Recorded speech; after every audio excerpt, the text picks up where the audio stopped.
I grew up in a Christian environment where we always lived with an alternative Christian media.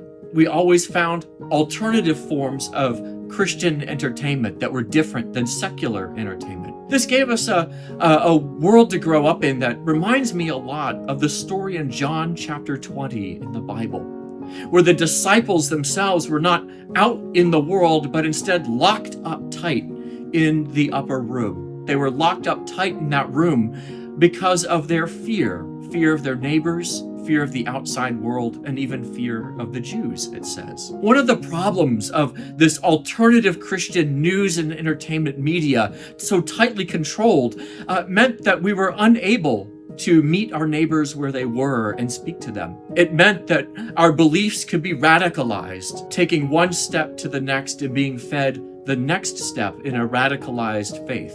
It meant that we were susceptible to conspiracy theories, living in fear of the neighbors around us. That weakened our community bonds, that being locked up tight in a room without our neighbors meant that we were unable to agree with our own neighbors in the outside world about the facts of life and to discuss the facts. In that story in John 20, Jesus wouldn't let those disciples stay up in a locked room all by themselves living in fear. He appeared right through that locked door, came and sent them out into the world around them, back to their neighbors who they were afraid of, and told them to share the good news.